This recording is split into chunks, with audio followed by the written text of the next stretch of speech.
Saya memiliki 3 buah kursi kosong.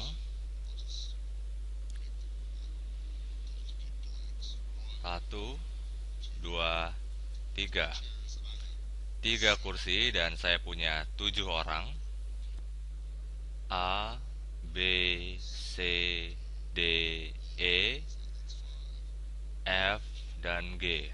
Ada 7 orang di sini. Yang ingin saya ketahui adalah ada berapa cara ke-7 orang ini dapat duduk di ketiga kursi tersebut. Sebelum ada yang duduk, jika kita memilih sebuah kursi, kita akan memilih kursi nomor 1. Jika tidak ada yang duduk, ada berapa orang yang dapat duduk di kursi nomor 1? Semua orang belum ada yang duduk di kursi ini, jadi ada 7 orang yang dapat menduduki kursi nomor 1. Jadi ada 7 kemungkinan untuk kursi nomor 1. 1 dari 7 orang akan duduk di kursi nomor 1. Lalu ada berapa orang tersisa yang dapat duduk di kursi nomor 2? 7 dikurang 1, maka 6 orang yang tersisa yang dapat duduk di kursi nomor 2. Maka kita memiliki 2 orang yang telah duduk, dan berapa orang tersisa yang dapat duduk di kursi nomor 3? Maka ada 5 kemungkinan. Maka dari setiap kemungkinan ini, ada 6 kemungkinan di kursi 2 dan 5 kemungkinan di kursi 3. Kita akan mengkalikan tiap-tiap kemungkinan ini. Mudah-mudahan Anda memahaminya. Maka total kemungkinan dari soal ini adalah 7 kali 6 dikali 5. Dan hasilnya adalah 6 kali 5 adalah 30, dan 30 kali 7 adalah 210. Maka ada 210 kemungkinan. Banyak sekali kemungkinannya. Mari kita lakukan contoh yang lebih kecil. Saya memiliki gelas, dan ini gelas 1, lalu saya punya gelas 2, dan saya juga memiliki 3 buah bola. Ada bola magenta, bola berwarna coklat, dan bola kuning. Saya ingin mengetahui ada berapa cara memasukkan 3 bola ini ke dalam 2 gelas ini. Saya belum memasukkan bola apapun ke dalam gelas. Berapa bola? Mari kita mulai dari gelas nomor 2. Jika kita belum memasukkan bola apapun ke dalam gelas, berapa bola yang dapat kita masukkan ke dalam gelas nomor 2? Ada 3 kemungkinan. Dan dari ketiga bola tersebut, ada berapa yang dapat kita masukkan ke dalam gelas 1? Kita sudah masukkan 1 bola ke gelas 2, maka sisa 2 bola yang dapat kita masukkan ke gelas 1. Maka 3 kemungkinan dikali 2 kemungkinan, hasilnya adalah 6. Saya akan coba menggambarkannya kepada Anda. Saya akan labelkan bola ini dengan A, B, dan C. Saya ingin menunjukkan kepada Anda bahwa ada 3 cara untuk memasukkan 3 bola ini ke dalam 2 gelas. Maka kemungkinannya adalah A di gelas 1, B di gelas 2, lalu B di gelas 1, dan A di gelas 2. Kita harus memastikan bola mana yang masuk dalam gelas 1 atau gelas 2.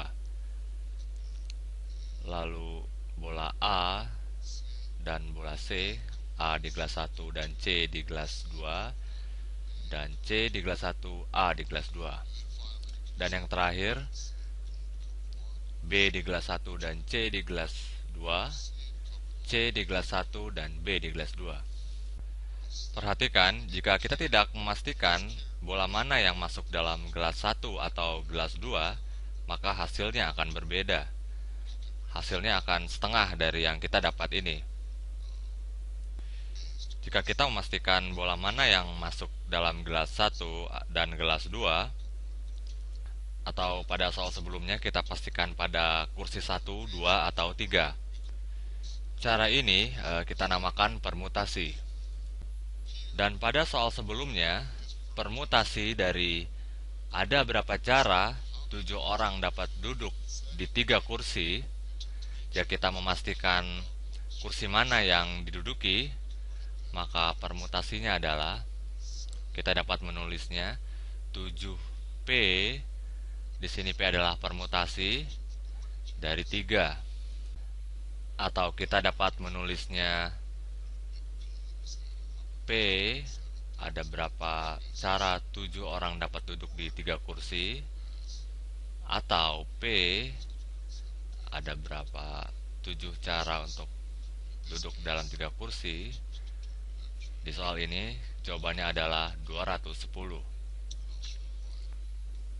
Dan bagaimana dengan soal yang kedua?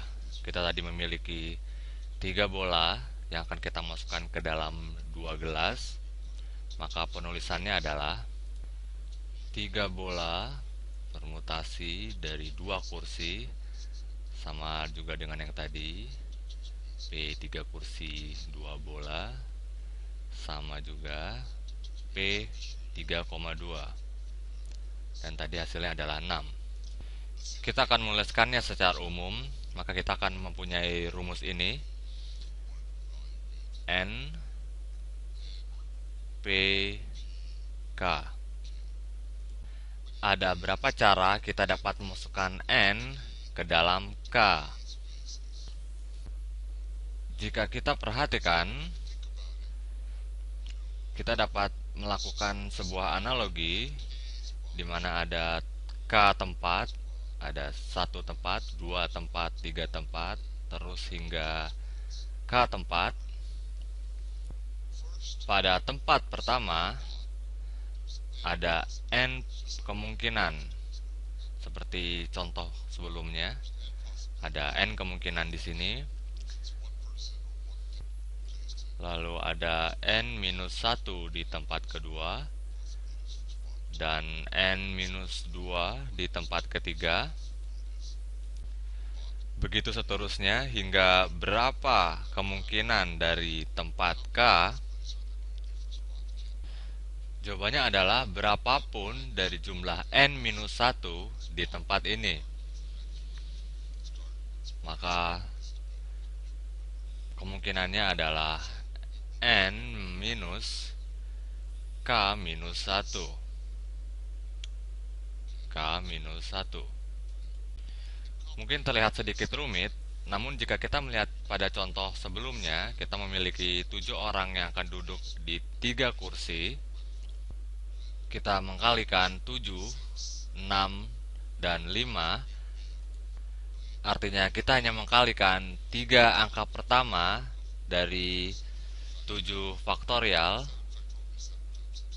7 faktorial adalah 7 kali 6 kali 5 kali 4 kali 3 kali 2 kali 1. Tapi kita hanya mengambil 3 angka pertama dari 7 faktorial tersebut. Dan sama halnya dengan contoh yang kedua, kita hanya mengambil 2 angka pertama dari faktorial 3. Jadi dari penyabaran ini, kita hanya mengambil jumlah angka K dari N faktorial. Jadi kita akan mengambil jumlah K dari N faktorial. Jadi kita akan menulisnya, rumusnya adalah N faktorial. Jadi kita menulisnya N faktorial dibagi N dikurang K faktorial. Kita akan melihat contohnya. Dari soal yang pertama, kita punya 7 faktorial, yaitu 7 kali 6 kali 5 kali 4 kali 2 kali 1 dibagi N dikurang K faktorial.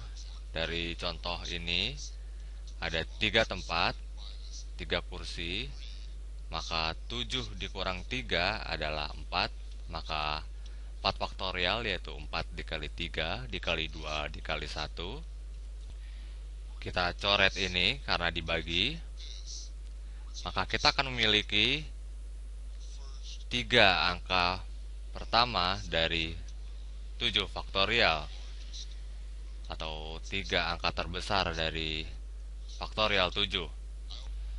Saya melakukan metode lain dari rumus ini karena ketika saya menggunakan rumus ini untuk mencari permutasi, maka kita menghitung faktorial dari n. Mari kita coba pada soal yang kedua. 3 faktorial, karena kita memiliki 3 bola, 3 faktorial dibagi 3 dikurang 2 faktorial sama dengan 3 dikali 2 dikali 1 dibagi 1. Kita coret 1, maka hasilnya adalah 3 kali 2. Kebanyakan orang ketika mempelajari permutasi, mereka menggunakan rumus ini, yaitu n faktorial dibagi n minus k faktorial, di mana n adalah jumlah benda yang akan ditempatkan dan k adalah jumlah tempatnya. Namun sebenarnya adalah yang kita pelajari, kita tidak menghitung keseluruhan n faktorial, kita hanya mengambil 3 faktorial pertama. Jika kita lihat contoh pertama di mana ada 7 benda, 7 pada tempat pertama, 6 pada tempat kedua, dan 5 pada tempat ketiga, lalu kita hanya mengkalikannya. Dan ini sama dengan rumus ini. Kita akan berjumpa pada video berikutnya, yaitu kombinasi.